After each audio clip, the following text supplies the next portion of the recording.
This is Jill Martin with Adventure Anderson County, and in honor of Black History Month, we are at the Coal Creek Miners Museum in Rocky Top, Tennessee today.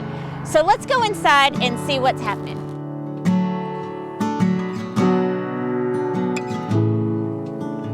We are here this morning in Anderson County at the Coal Creek Miners Museum, and I'm here with Charles Winfrey, and he's the historian for our museum. Thank you so much for letting us come and visit. Welcome.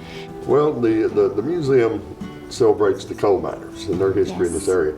But one of the things we focus on is the Coal Creek War, which happened here back in the 1890s because of the convict lease system, which was imposed in Tennessee and all the other southern states of the old Confederacy after the Civil War. The lease system was put in place basically to re-enslave the freed slaves and to put them to work working for the businesses that paid the state a fee to lease the convicts for hard labor. All the states of the old Confederacy adopted it. And in here in Tennessee, you had one company, the Tennessee Coal Iron Railroad Company, got a sole lease for all the convicts, and then they would sublease them out to other companies.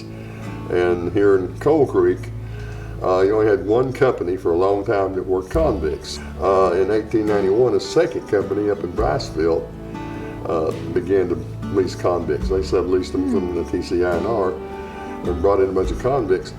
And they overstepped themselves a little bit. By that time, the miners were no longer living in individual houses, they were living in company houses.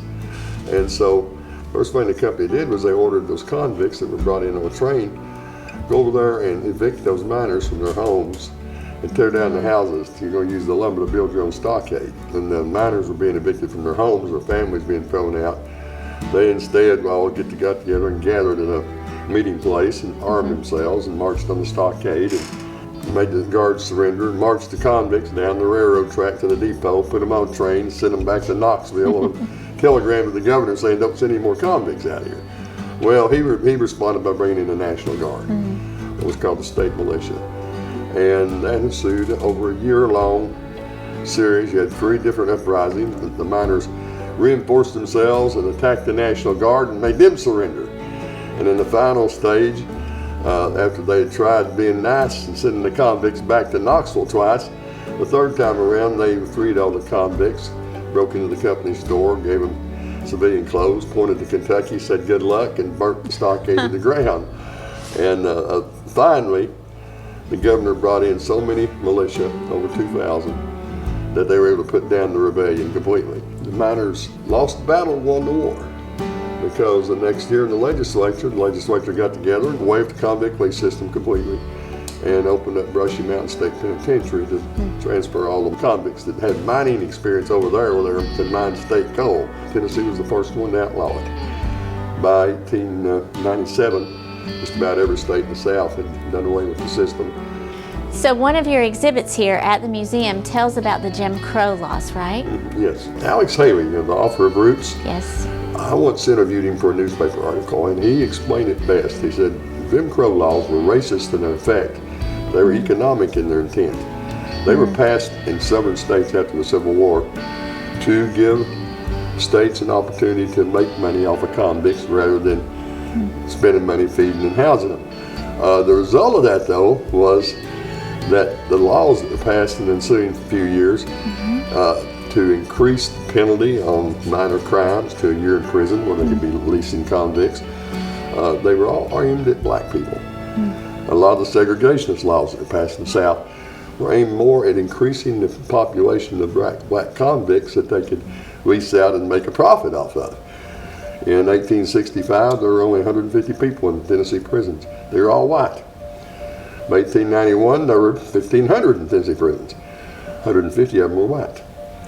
And the rest were all black, and they were just about all being leased out, in this case, to coal mines throughout East Tennessee that were using them as miners and working them to death. The free miners, how did they feel about this? Well, initially, they saw the convicts as a threat to their jobs. And when they first rebelled, I think that was the main thing they were concerned about, was getting their jobs back. But after they got up there and started learning more about how the convicts have been treated and how they've been mistreated, at one point, the miners were sent an offer from the governor to compromise. If you'll stop the rebellion, and let us send the convicts back to this one prison that had been using them for years. We'll not let them put any more convicts in Coal Creek. And the miners met for hours that night to debate the governor's proposal. And some of the stronger miners got up and said, look, it's not right. These people aren't being treated properly.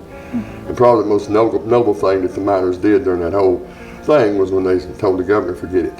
We're not going to compromise. No more convicts, period.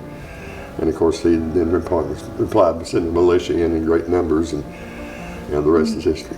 Thank you so much for letting us come and visit with you today. If you have never had the opportunity to come to the Coal Creek Miners Museum, you need to come. What an adventure of local history awaits you here.